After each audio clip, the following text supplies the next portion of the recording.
The preparation. When the mail got successfully to Dover, in the course of the forenoon, the head drawer at the Royal George Hotel opened the coach door as his custom was. He did it with some flourish of ceremony, for a mail journey from London in winter was an achievement to congratulate an adventurous traveller upon.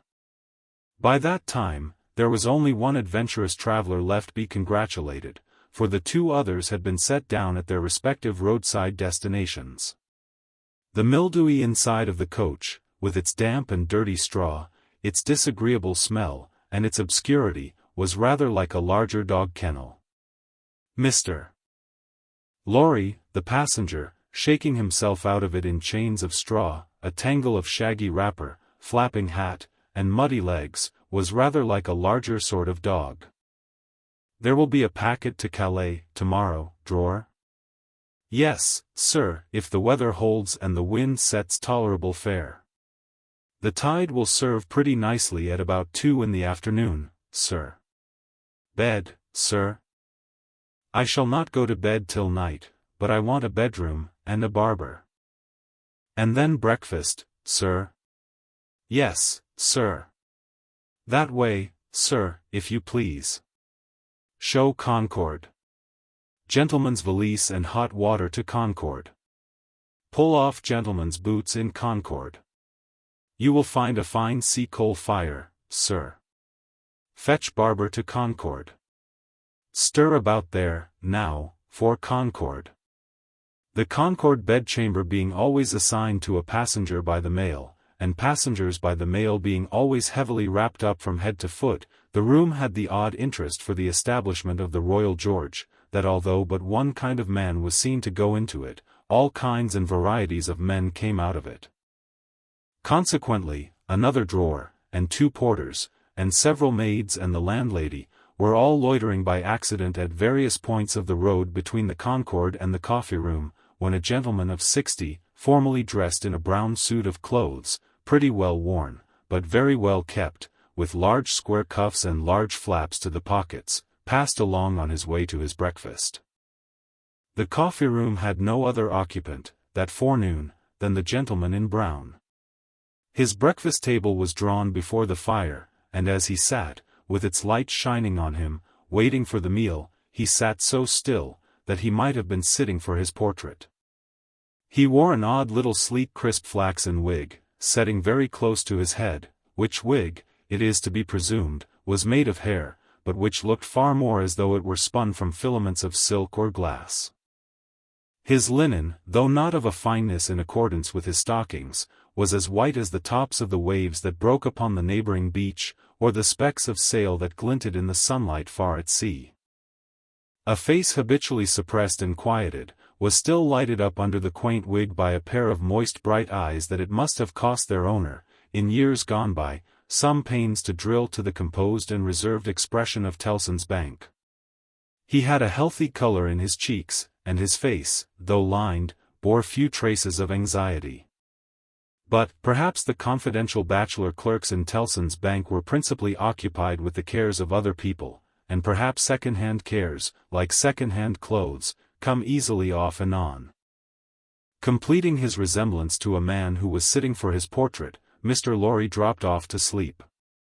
The arrival of his breakfast roused him, and he said to the drawer, as he moved his chair to it, "I wish accommodation prepared for a young lady who may come here at any time today.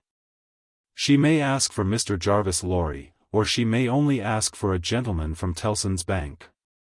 Please to let me know." "Yes, sir." "Tellson's Bank in London, sir?" "Yes." "Yes, sir. We have oftentimes the honour to entertain your gentlemen in their travelling backwards and forwards betwixt London and Paris, sir. A vast deal of travelling, sir, in Tellson and Company's house." "Yes. We are quite a French house, as well as an English one." "Yes, sir. Not much in the habit of such travelling yourself, I think, sir?" "Not of late years. It is 15 years since I came last from France." "Indeed, sir? That was before my time here, sir." Before our people's time here, sir. The George was in other hands at that time, sir. I believe so. But I would hold a pretty wager, sir, that a house like Tellson and Company was flourishing, a matter of 50, not to speak of 15 years ago. You might treble that, and say 150, yet not be far from the truth. Indeed, sir.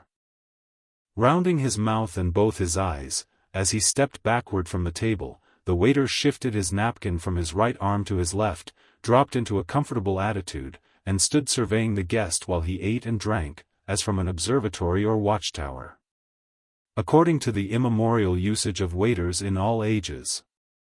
When Mr. Lorry had finished his breakfast, he went out for a stroll on the beach.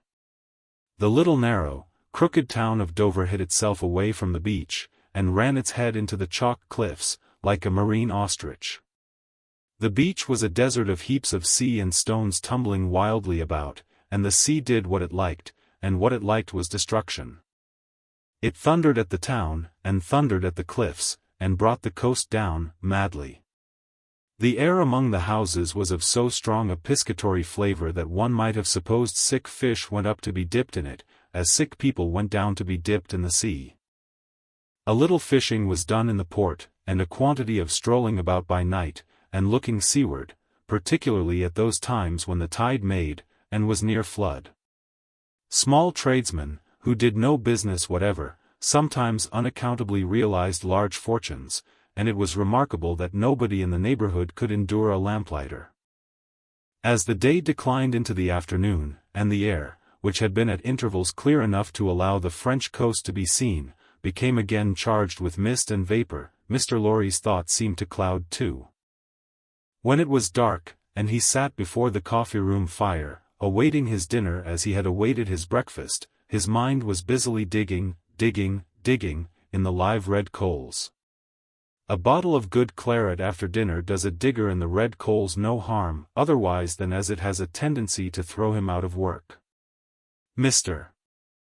Lorry had been idle a long time, and had just poured out his last glassful of wine with as complete an appearance of satisfaction as is ever to be found in an elderly gentleman of a fresh complexion who has got to the end of a bottle, when a rattling of wheels came up the narrow street, and rumbled into the inn-yard. He set down his glass untouched. "This is Mamselle," said he. In a very few minutes the waiter came in to announce that Miss Manette had arrived from London, and would be happy to see the gentleman from Tellson's. So soon? Miss Manette had taken some refreshment on the road, and required none then, and was extremely anxious to see the gentleman from Tellson's immediately, if it suited his pleasure and convenience. The gentleman from Tellson's had nothing left for it but to empty his glass with an air of stolid desperation, settle his odd little flaxen wig at the ears, and follow the waiter to Miss Manette's apartment. It was a large, dark room, furnished in a funereal manner with black horsehair, and loaded with heavy dark tables. These had been oiled and oiled, until the two tall candles on the table in the middle of the room were gloomily reflected on every leaf, as if they were buried, in deep graves of black mahogany, and no light to speak of could be expected from them until they were dug out. The obscurity was so difficult to penetrate that Mr. Lorry, picking his way over the well-worn Turkey carpet, supposed Miss Manette to be, for the moment, in some adjacent room, until, having got past the two tall candles, he saw standing to receive him by the table between them and the fire, a young lady of not more than 17, in a riding cloak, and still holding her straw travelling hat by its ribbon in her hand. As his eyes rested on a short, slight, pretty figure, a quantity of golden hair, a pair of blue eyes that met his own with an inquiring look, and a forehead with a singular capacity, remembering how young and smooth it was, of rifting and knitting itself into an expression that was not quite one of perplexity, or wonder, or alarm, or merely of a bright fixed attention, though it included all the four expressions. As his eyes rested on these things, a sudden vivid likeness passed before him, of a child whom he had held in his arms on the passage across that very channel, one cold time, when the hail drifted heavily and the sea ran high. The likeness passed away, like a breath along the surface of the gaunt pier-glass behind her, on the frame of which, a hospital procession of Negro cupids, several headless and all cripples, were offering black baskets of Dead Sea fruit to black divinities of the feminine gender, and he made his formal bow to Miss Manette. "Pray take a seat, sir." In a very clear and pleasant young voice, a little foreign in its accent, but a very little indeed. "I kiss your hand, miss," said Mr. Lorry, with the manners of an earlier date, as he made his formal bow again, and took his seat. "I received a letter from the bank, sir, yesterday, informing me that some intelligence or discovery. The word is not material, miss, either word will do. Respecting the small property of my poor father, whom I never saw so long dead." Mr. Lorry moved in his chair, and cast a troubled look towards the hospital procession of Negro cupids. As if they had any help for anybody in their absurd baskets. "Rendered it necessary that I should go to Paris, there to communicate with a gentleman of the bank, so good as to be dispatched to Paris for the purpose. Myself. As I was prepared to hear, sir." She curtsied to him. Young ladies made curtsies in those days, with a pretty desire to convey to him that she felt how much older and wiser he was than she. He made her another bow. "I replied to the bank, sir, that as it was considered necessary, by those who know, and who are so kind as to advise me, that I should go to France, and that as I am an orphan and have no friend who could go with me, I should esteem it highly if I might be permitted to place myself, during the journey, under that worthy gentleman's protection." The gentleman had left London, but I think a messenger was sent after him to beg the favor of his waiting for me here. "I was happy," said Mr. Lorry, "to be entrusted with the charge. I shall be more happy to execute it. Sir, I thank you indeed. I thank you very gratefully. It was told me by the bank that the gentleman would explain to me the details of the business, and that I must prepare myself to find them of a surprising nature. I have done my best to prepare myself, and I naturally have a strong and eager interest to know what they are." "Naturally," said Mr. Lorry. "Yes, I." After a pause, he added, again settling the crisp flaxen wig at the ears, "It is very difficult to begin." He did not begin, but, in his indecision, met her glance. The young forehead lifted itself into that singular expression, but it was pretty and characteristic, besides being singular, and she raised her hand, as if with an involuntary action she caught at, or stayed some passing shadow. "Are you quite a stranger to me, sir? Am I not?" Mr. Lorry opened his hands, and extended them outwards with an argumentative smile. Between the eyebrows and just over the little feminine nose, the line of which was as delicate and fine as it was possible to be, the expression deepened itself as she took her seat thoughtfully in the chair by which she had hitherto remained standing. He watched her as she mused, and the moment she raised her eyes again, went on.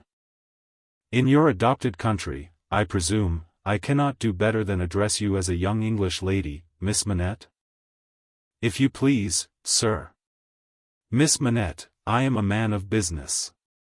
I have a business charge to acquit myself of. In your reception of it, don't heed me any more than if I was a speaking machine. Truly, I am not much else. I will, with your leave, relate to you, miss, the story of one of our customers." "Story." He seemed wilfully to mistake the word she had repeated, when he added, in a hurry, "Yes, customers. In the banking business we usually call our connection our customers." He was a French gentleman, a scientific gentleman, a man of great acquirements, a doctor. "Not of Beauvais?" "Why, yes, of Beauvais. Like Monsieur Manette, your father, the gentleman was of Beauvais. Like Monsieur Manette, your father, the gentleman was of repute in Paris. I had the honor of knowing him there. Our relations were business relations, but confidential. I was at that time in our French house, and had been 20 years. At that time I may ask, at what time, sir? I speak, miss, of 20 years ago. He married an English lady and I was one of the trustees. His affairs, like the affairs of many other French gentlemen and French families, were entirely in Tellson's hands. In a similar way I am, or I have been, trustee of one kind or other for scores of our customers. These are mere business relations, miss, there is no friendship in them, no particular interest, nothing like sentiment. I have passed from one to another, in the course of my business life, just as I pass from one of our customers to another in the course of my business day. In short, I have no feelings, I am a mere machine. To go on. But this is my father's story, sir, and I begin to think, the curiously roughened forehead was very intent upon him, that when I was left an orphan through my mother's surviving my father only 2 years, it was you who brought me to England. I am almost sure it was you. Mr. Lorry took the hesitating little hand that confidingly advanced to take his, and he put it with some ceremony to his lips. He then conducted the young lady straightway to her chair again, and, holding the chair back with his left hand, and using his right by turns to rub his chin, pull his wig at the ears, or point what he said, stood looking down into her face while she sat looking up into his. Miss Manette, it was I. And you will see how truly I spoke of myself just now, in saying I had no feelings, and that all the relations I hold with my fellow creatures are mere business relations, when you reflect that I have never seen you since. No, you have been the ward of Tellson's house since, and I have been busy with the other business of Tellson's house since. Feelings. I have no time for them, no chance of them. I pass my whole life, miss, in turning an immense pecuniary mangle. After this odd description of his daily routine of employment, Mr. Lorry flattened his flaxen wig upon his head with both hands, which was most unnecessary, for nothing could be flatter than its shining surface was before, and resumed his former attitude. So far, miss, as you have remarked, this is the story of your regretted father. Now comes the difference. If your father had not died when he did, don't be frightened. How you start. She did, indeed, start. And she caught his wrist with both her hands.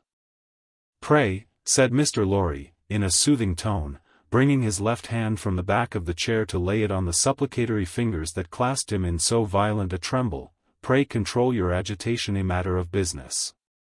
As I was saying. Her look so discomposed him that he stopped, wandered, and began anew. As I was saying, if Monsieur Manette had not died, if he had suddenly and silently disappeared, if he had been spirited away, if it had not been difficult to guess to what dreadful place, though no art could trace him, if he had an enemy in some compatriot who could exercise a privilege that I in my own time have known the boldest people afraid to speak of in a whisper, across the water there, for instance, the privilege of filling up blank forms for the consignment of any one to the oblivion of a prison for any length of time, if his wife had implored the king, the queen, the court, the clergy, for any tidings of him, and all quite in vain, then the history of your father would have been the history of this unfortunate gentleman, the doctor of Beauvais. I entreat you to tell me more, sir. I will. I am going to. You can bear it? I can bear anything but the uncertainty you leave me in at this moment. You speak collectedly, and you are collected. That's good. Though his manner was less satisfied than his words. A matter of business. Regard it as a matter of business that must be done. Now if this doctor's wife, though a lady of great courage and spirit, had suffered so intensely from this cause before her little child was born. The little child was a daughter, sir. A daughter. A matter of business, don't be distressed.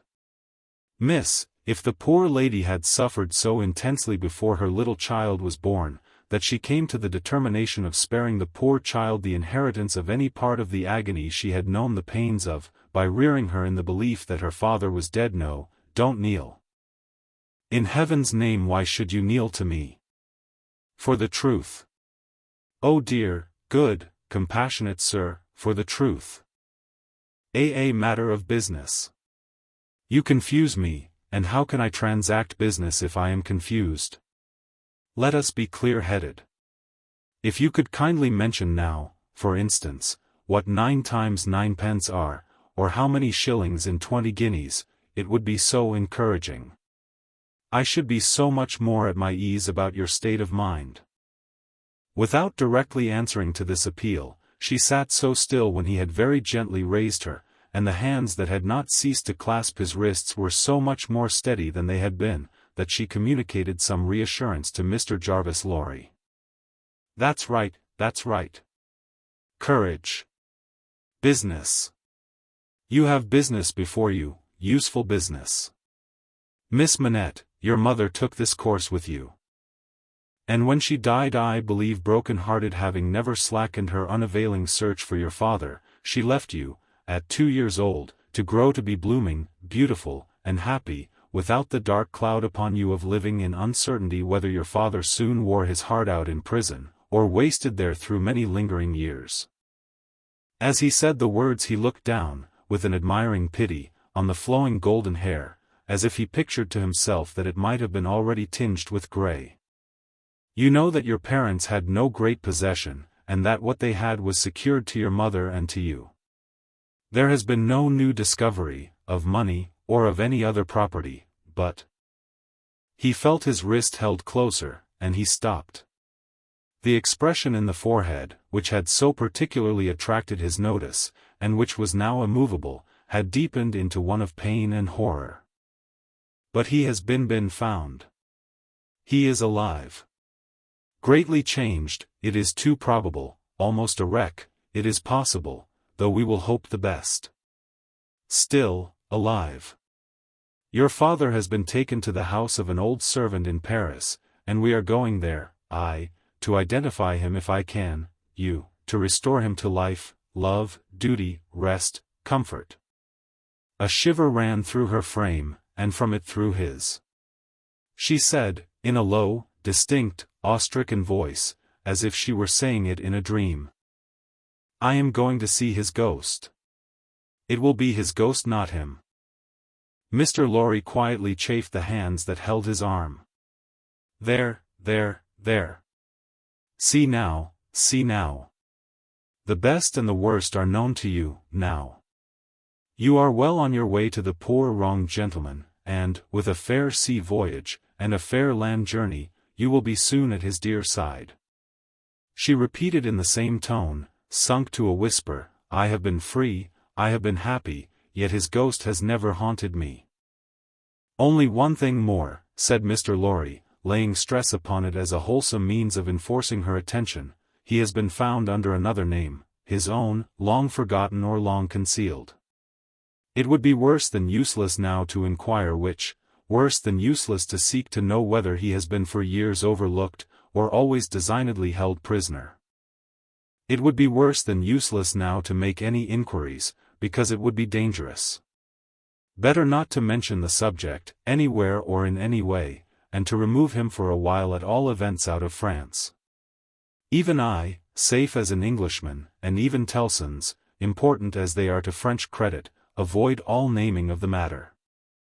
I carry about me, not a scrap of writing openly referring to it. This is a secret service altogether.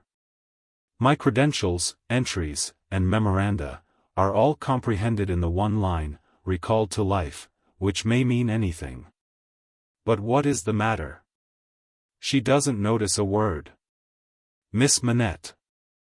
Perfectly still and silent, and not even fallen back in her chair, she sat under his hand, utterly insensible, with her eyes open and fixed upon him, and with that last expression looking as if it were carved or branded into her forehead.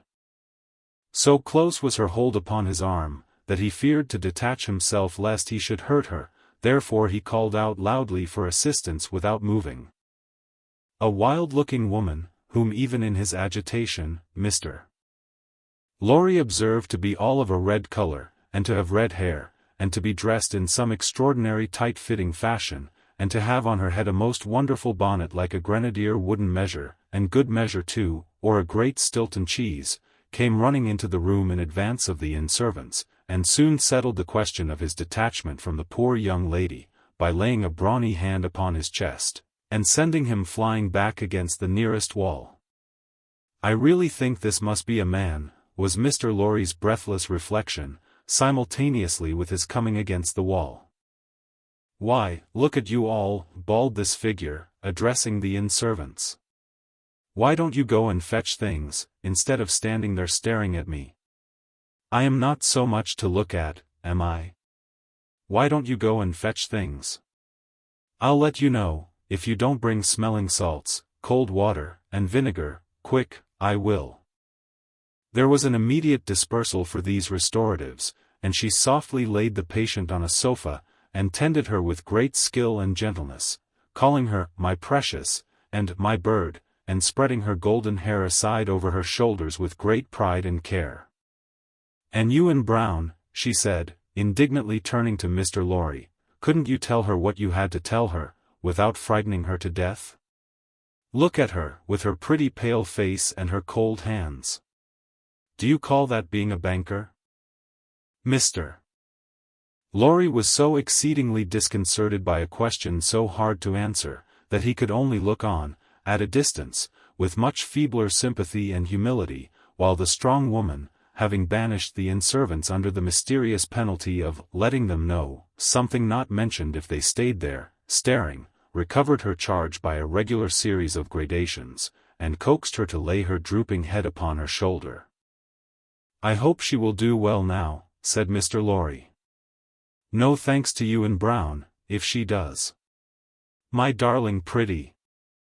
"I hope," said Mr. Lorry, after another pause of feeble sympathy and humility, "that you accompany Miss Manette to France?" "A likely thing, too," replied the strong woman. "If it was ever intended that I should go across salt water, do you suppose Providence would have cast my lot in an island?" This being another question hard to answer, Mr. Jarvis Lorry withdrew to consider it.